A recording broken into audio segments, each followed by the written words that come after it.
Hello and welcome to Byju's IAS. Let's begin today's video first by sending our condolences to the family and well wishers of all the brave hearts who lost their life yesterday in the unfortunate incident that happened with a helicopter crash in Tamil Nadu.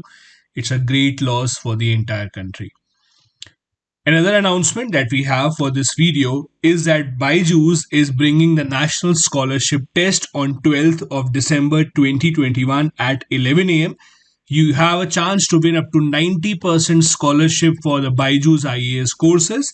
The last date to register for the test is 11th of December and the deadline to register is 6 p.m. on Saturday. The registration link is shared in the description of this video. Let's begin the class today with the first article that talks about India Russia relations. What are the factors that are impacting these relations now, and what exactly is the way forward? Ever since the Russian President Vladimir Putin has come to Delhi for a very short visit, there have been multiple articles published about the significance of India-Russia relationship. We also discussed about one of these articles in yesterday's CNA. The author here says that India's relationship with Russia is one of the most significant bilateral relations that we have, and there is no doubt over that. If you look at the history of India Russia relations, Russia has been one country that has always stood by India in times of its crisis. Ever since India became independent, some of the first few heavy industries, including public sector companies such as BHEL, Bharat Heavy Electricals Limited, ONGC, HAL, our steel industry has all been set up with the cooperation of the Soviet Union. Not just this, the 1971 Indo Soviet Treaty of Friendship and Cooperation played a key role in strengthening India and going ahead and fighting in the Pakistan war that led to the liberation of Bangladesh. In the UN Security Council, also, Russia has always stood by India whenever we have needed their help. However, despite all this, the relationship between the two countries is not as strong as it should be. And the author here tries to identify the reasons for that. The author here says that the relationship between the two countries is mostly focused on defense buying, and there is not much organic growth between the two nations. There is very minimal people to people contact. Just imagine this: if you have to plan a holiday or if you have to go on a vacation, which country would first come to your mind? There's a very low probability that you would think about going to Russia because the first idea in your mind is of Western countries, European nations, or maybe the US. Thus, the people to people contact between the two sides is not that great. Add to that, the role now being played by the US and China is straining our relationship. US, for example, has become India's renewed partner in the 21st century, and we are dependent on the US for a lot of things, including weapons, technology, support, jobs, etc. On the other hand, the US does not share great relationship with Russia. As far as China is concerned, the growing proximity between China and Russia that we discussed yesterday also is again a cause of concern for India. So the author here says that the relationship between India and Russia has to be seen as a quadrilateral relation between India, Russia, US, and China. While China has not intentionally played any role in deteriorating India Russia relations, but if it does take such a step in the future, India should not be surprised because for China it would be in their interest that India is left alone without any help from bigger nations such as Russia. The author here also says that China's increased aggression towards India has a lot of chances of pushing India towards the US, which is what has been seen in the 21st century. In fact, India's decision to join groups such as Quad is seen as a result of China taking an aggressive approach in the Indian Ocean region. While we value our relationship with Russia, and our Prime Minister and Foreign Minister have said multiple times that Russia is our closest partner, but the reality is if Russia has to choose between China and India, it will most probably go with China. The reasons we had discussed yesterday also that Russia in itself is not such a big economic giant as it wants the world to believe. If you look at Russia's economy right now, it is about one tenth the size of China. In fact, Russia's economy is in fact smaller than that of India with not even $2 trillion GDP. It is only because of its military, oil and gas and weapon that Russia positions itself as such a significant country. Thus, Russia also needs Chinese help for its growing stature and for its economic progress. We have seen in the past how China, in the last decade or so, has become the major importer of Russian oil and gas and has invested a lot of money in building oil and gas pipeline from Russia. So Russia, although does like India and wants to support India, but if it does come to choose between India and China, Russia would most probably have to go with China. Russia China trade has touched over $100 billion, while the Russian Indian trade has only remained close to $10 billion, which is not even 10% of the Chinese trade. Similarly, if India also is put in a position that we have to choose between Russia and the US, there should not be any doubt in assuming that India would choose the US over Moscow. As per the author, India has a double challenge here. First, India has to ensure that it maintains good relationship with Russia because Russia has always supported India in the past and it has been a dependable friend. On the other hand, India's relationship with China also has to improve because India cannot fight a multi front war at any point of time. Also, the issues between India and China are independent of Russia or the US. Our declining relationship with China does not have anything to do with Russia or with the US. It is because of our own common border factors.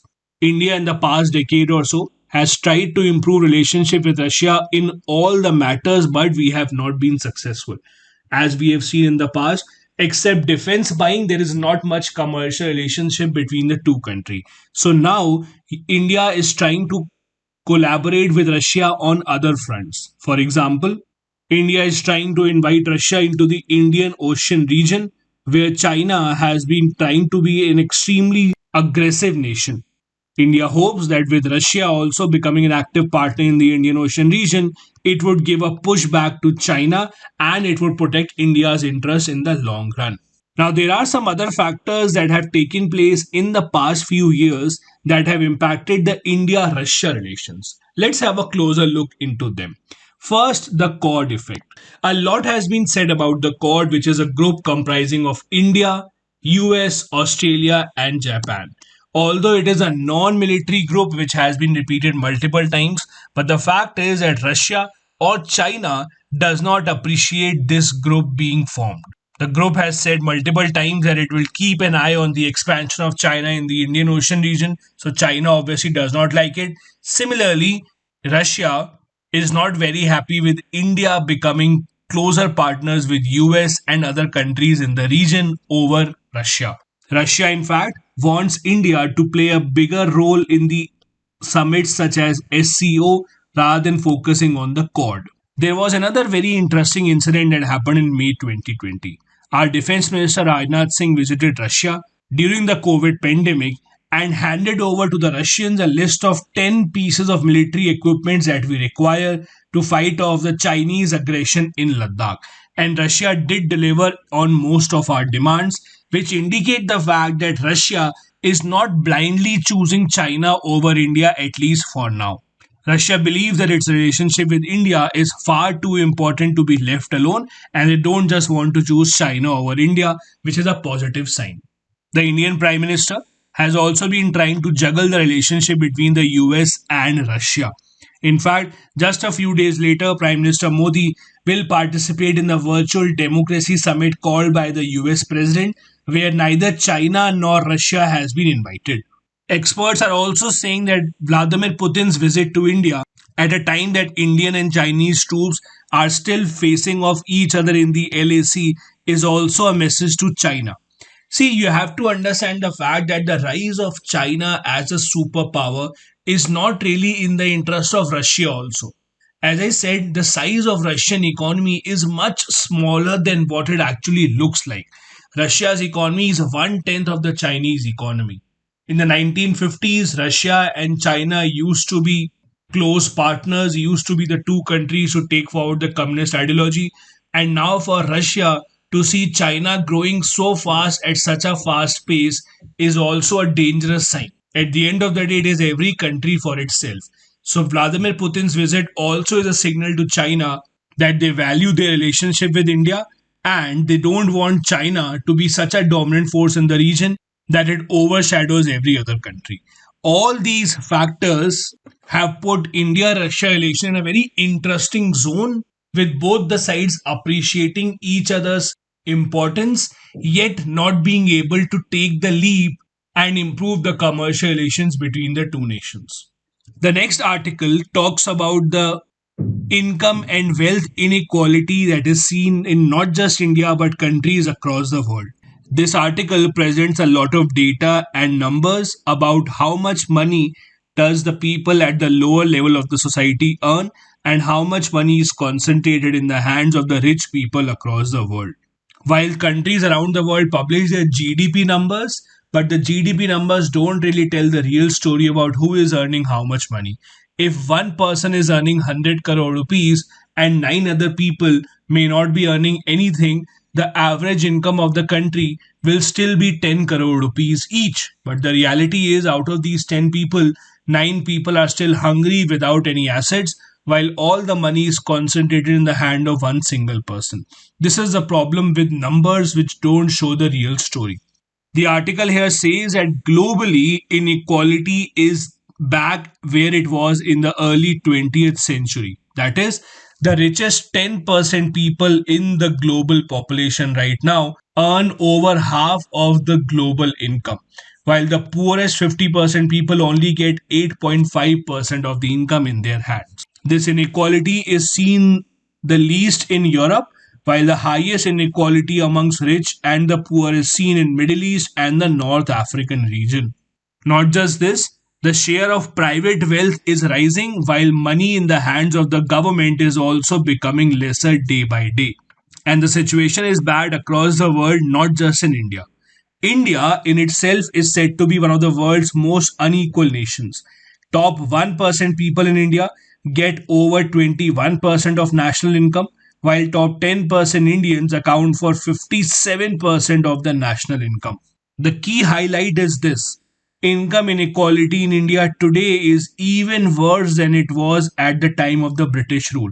Interestingly, all this has come out when India, for most part of its independent age, has followed the policies of socialism. Socialism in itself means distribution of wealth in such a way that there is not much disparity between the rich and the poor. At least till 1991, India used to be a proper socialist country. Despite all those efforts, we have not been able to stop the disparity in income. This is also a failure on part of the government, since the directive principles of the state policy also ask the government to make endeavors to ensure that there is minimal gap between the rich and the poor and there is no concentration of economic wealth in the society. Not just income, but in terms of wealth, also India is in a very bad position. Wealth means the money that you have accumulated. The bottom 50% people in India, as per this report, own almost nothing, while the middle class has an average saving of about 7.23 lakh rupees, with top 1% having saved over 3.24 crore rupees. Another worrying indicator for India is the female participation in the labor force. The report says that female labor income in India is only 18%. So, of every 100 rupees that is earned by any Indian in India, 82 rupees are earned by males, only 18 rupees are earned by females, which is one of the lowest in the entire world. Now, beyond the article, I wanted to share with you a few graphs so that you can easily understand what pattern we have seen in the past few decades with respect to income and wealth inequality in India specifically. As you can see in this graph, since 2007 till 2021, the gap in wealth distribution in India is only increasing. The top 10% right now own somewhere about 65% of India's wealth, while the bottom 50% own about 6% of India's wealth. This gap is only becoming wider with every passing year. The same gap can be seen in terms of income distribution also. As you can see, especially in the beginning of the 21st century, the gap between the bottom 50% and their income and top 10% has all been on a rise. Top 10% people in India provide for over half of India's income. And the situation is not just bad in India, it is the same in most countries across the world. Let's take an example of a few other countries in terms of wealth inequality. While in India, top 1% account for over 30% of the wealth in 2012, in the US, top 1% accounted for over 35% of the wealth. In South Africa, the situation was even worse, with top 1% accounting for 57% of the total wealth. Similarly, in India, in 2019, top 1% people earned 21% salary, while the numbers are pretty similar in countries such as Russia, US, and South Africa as well. So, while India is doing pretty badly when it comes to income and wealth inequality, we are not alone, and even the most developed nations form a part of this group also, unfortunately. The next article here talks about the rising LPG prices and why the government should step in and increase the subsidy on LPG. The authors here say that the price of LPG refills has increased by about 50% in the past 1 year, as a result of which a lot of people are now not using the LPG cylinders and switching back to solid fuels for cooking. They are using firewoods, cow dungs, etc., as a result of which household pollution is increasing, which is leading to more deaths due to air pollution. According to the Global Burden of Disease studies in 2019, in India alone, about 6 lakh people die every year due to diseases related to air pollution within the household. The government did realize this in the past and launched the Pradhan Mantri Ujjwala Yojana scheme, under which the government distributed over 8 crore subsidized LPG connections. But the problem was that after giving them connections, they were left on their own to get their cylinders refilled. And with the increasing cost and the government cutting back the subsidy, these refills have become unaffordable for most of India's population, thus forcing the people to ditch the cylinders once again and go back to the solid fuels. The authors here say that the Ujjwala scheme did bring in a major change, but those benefits are now being rolled back. Because of that scheme, LPG replaced biomass at most Indian houses. In fact, about 85% of Indian houses now have LPG connection as compared to only 30% houses a decade back. But situation still needs to improve in many rural areas of Bihar, Jharkhand, Chhattisgarh, and also in urban slums. The author suggests that the government can take 3 steps to solve this problem. The first step is to immediately increase the subsidy on LPG cylinders refill. The authors say that it has been a double whammy for the middle class and the lower middle class. First, the prices of LPG cylinders have increased, and at the same time, many of them have lost their employment due to the COVID-19 pandemic. Thus, people have been forced to not to use the LPG cylinders. As per their calculation, LPG cylinder refill should cost only about 450 rupees as compared to 900 which it costs right now. At 450 rupees, the expense of cooking would be the same as it was at the pre-pandemic levels, and the government should seriously think about it. Secondly, the government can identify the poor people who need this subsidy. So the subsidy of LPG cylinder may not be given to everyone, but the poor people on the basis of their income should be identified, which should not be very difficult for the government. Secondly, the authors say that even if a person can afford the LPG cylinders, there is shortage of cylinders, especially in the rural areas. Only half of the rural LPG users receive home delivery of their LPG refills, and the other ones have to travel at least 5 kilometers one way to get the cylinder refilled, which is a major deterrent for them. Thus, the government must take help from self help groups and other NGOs that have a good network in the rural areas, especially. Thirdly, the government also has to make use of the biomass that is available in the rural areas, especially, and encourage people not to use them in their household, rather, sell this to earn a good income. Recently, The National Thermal Power Corporation invited application to supply biomass pellets to fire their power stations. Such measures can be taken to ensure that people in the households can earn from their biomass and cow dung and have better livelihood opportunities, and rather use that money to buy and refill the LPG cylinders on a regular basis.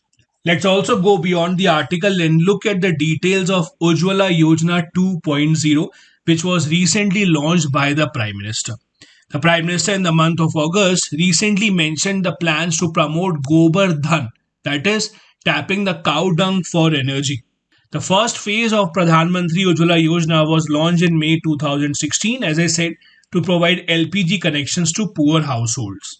The government soon realized that it does not cover those who are migrating domestically in search of jobs. So the second phase now aims to provide benefits to migrants who live in other states and who don't have a real address proof.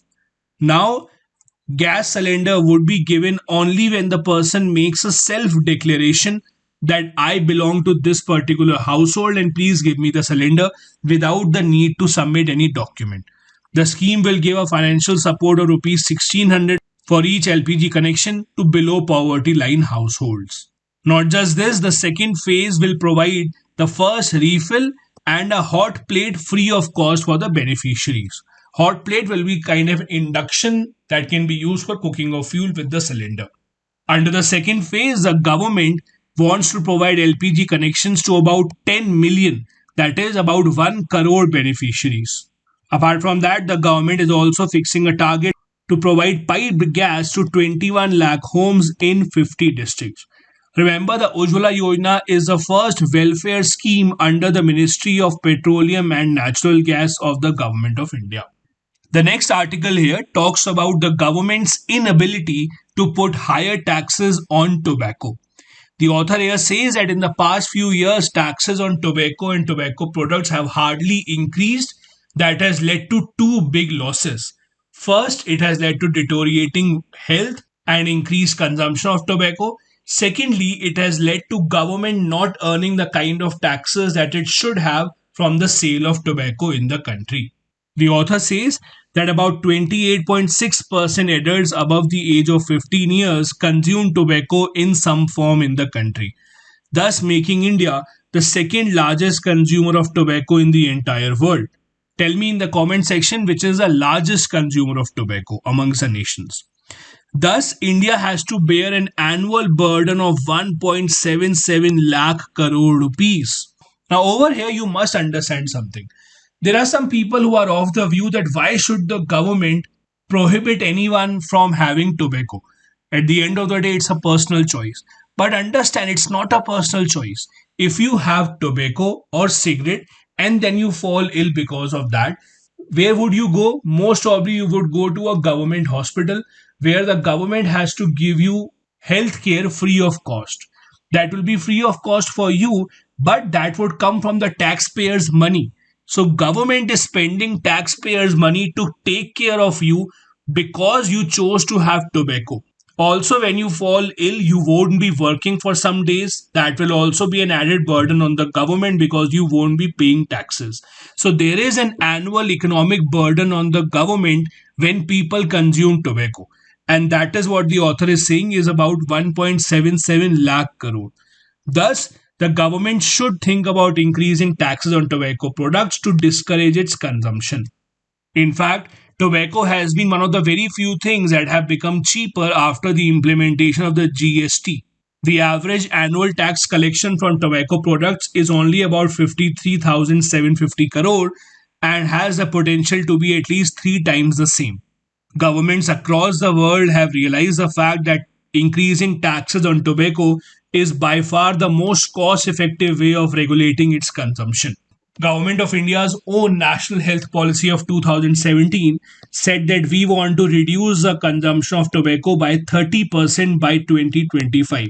But there are no steps taken in that direction. While the WHO itself recommends that there should be at least 75% taxes put on each tobacco product, in India, taxes on BD is only 22%, on cigarettes it's only 53%, On smokeless tobacco, it's only 64%, which is lesser than the WHO recommended limit. A good way to begin can be in the upcoming union budget, where the government is anyways looking for more money to fight against the COVID 19 pandemic, and tobacco can be a good way to begin that fight. Now, if you want to know more about tobacco consumption in India and what are the real numbers, I have some data for you from the fourth round of Global Youth Tobacco Survey that was recently released by the Ministry of Health and Family Welfare. This survey tracks the use of tobacco, especially among the school going children from the age of 13 and 15 years. The major findings are: number one, in the last decade or so, there has been a decline in the use of tobacco by up to 42%. The prevalence of tobacco use is much higher amongst boys at 9.6%, and amongst girls, it's lower at 7.4%. Unfortunately, 38% of cigarette smokers, 47% of BD smokers first tried cigarette or BD even before their 10th birthday. The government, on its part, did bring a law called COTPA 2003. COTPA here stands for Cigarettes and Other Tobacco Products Act 2003, under which it is necessary to display statutory warnings such as cigarette smoking is injurious to health, and it applies not just to cigarettes but also hookah, chewing tobacco, pan masala, gutka, bidis, etc. Not just this, as per the government rule, at least 85% of the principal display area of any package must display health warning. That is why if you see the packets of cigarette etc., most of its packaging talks about the statutory warning. 85% minimum area has to be covered with that. Out of this 85, 60% should be covered with a picture, usually a disgusting picture of a person having mouth cancer, and 25% should contain a text in the form of warning. There are some other initiatives also taken by states. Chhattisgarh banned the sale of loose cigarettes. Now, you might say that on ground it has not been implemented well, but at least on paper the government has taken certain steps. Karnataka also banned the sale of loose cigarettes and BDs and chewing tobacco in the year 2017. The next article here talks about the need to have a robust civil registration system. What exactly is a civil registration system? In very simple terms, it is the government's record keeping mechanism to keep a record of deaths and births taking place in the country. The author here says that especially at the time of COVID-19 pandemic, it is important that the government has up-to-date data to fight against this crisis.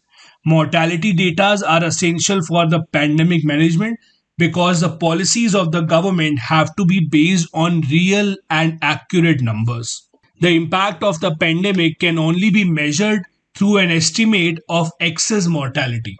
For example, on an average, if we used to see, let's say, 10,000 deaths in the month of April year after year, but in 2020 April, if we saw 90,000 deaths, that means that the excess deaths have to be somewhere related to the COVID 19 pandemic.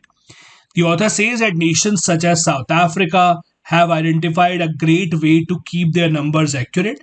They have the National Population Register that serves as a useful data source and contains weekly updates of the deaths. In India, many states have released month-wise death data register, but there are a lot of question marks over that data. In many states, up-to-date data has not been released, and there are signs that there may be under registration of deaths and births in the data to hide the number of official deaths. There is so much variation in numbers in India that there are different reports on the basis of which the number of people dying in India from April 2020 to June 2021 may be anywhere between 28 lakh and 52 lakh. Just imagine a variation of 24 lakh deaths as per the government data is huge. On the other hand, government's national COVID-19 surveillance program said that the death toll in this period was not even 4.5 lakh. Every agency, however, believes that this is a very gross undercount made by the government. The author here says that after a lot of criticism, there have been some good signs that have emerged. For example, the civil registration system of 2019 has updated all the death related data, and more states are joining in by providing up to date data, which is a good indication. There has been a lot of media and public attention on the data, especially about mortality during the COVID 19 pandemic. And maybe it is because of that public pressure that real data is now starting to come out. The author says that it is time for the government to release 2021 data also, because we right now only have the updated data of 2020. Any lag in death reporting across the units should be discouraged, because the government's reaction to fighting pandemic and to making policies can only be based on real accurate data. The national data is made up by compiling the state-wise data. That is why the state registrars should be given all the resources and technical support to compile their data and submit it at the national level as soon as possible. I'm sure this is the first time that many of you would be reading something about the civil registration system. So let me tell you what exactly is a civil registration system and what is the law about registering deaths or births in India. Let's look at beyond this write up. The civil registration system, as I said, is a process under which it is compulsory to record deaths and births in the country as per the Registration of Deaths and Births Act of 1969. This is a state-wise compilation of data, and in the past few years, most of the states have made this data available online. As you can imagine, every country needs to know how many people are born, how many people are dying, because their policies are based on those numbers only. Only if the government knows that more or less people are dying, the government would know the impact of their policy. For instance, if the government has initiated the Ayushman Bharat Yojana, after that, if they see that the number of people dying in the country is reducing, they can deduce that their health policy scheme is a success or not. So the annual report on the all India level by the civil registration system is prepared by combining the report coming in from all the states and union territories. As per the law, registration of death and birth has to be made within 21 days, and no fees will be charged from you if you register the death or birth in your family. The responsibility of reporting the death or birth event is with the head of the house or the household, or if no one is available, then the nearest relative of the head of the house that is present nearby the person. The oldest male person present in the household will be responsible for reporting the death or birth in the family to the concerned registrar or sub registrar. What if a child is born outside India? In that case, the birth has to be registered at the Indian Embassy as per the Citizenship Act of 1955. As I said, there have been allegations of undercounting of COVID 19 deaths in India, and that is why a lot of questions have been raised over the authenticity of the civil registration system. That is why there have been demands that the data for 2021 should be made public as soon as possible. These were the articles we wanted to discuss from the Hindu newspaper today. Now, a couple of practice questions. Number one, explain the underlying issues that are inhibiting the growth of India Russia relations. What steps can be taken to overcome such issues? Second, the path to India's prosperity can't be complete unless it includes those who are living on the fringes. In light of this statement, suggest measures to bring inclusive development in the country. Both these questions have to be answered within 250 words each. Thank you so much for watching the video.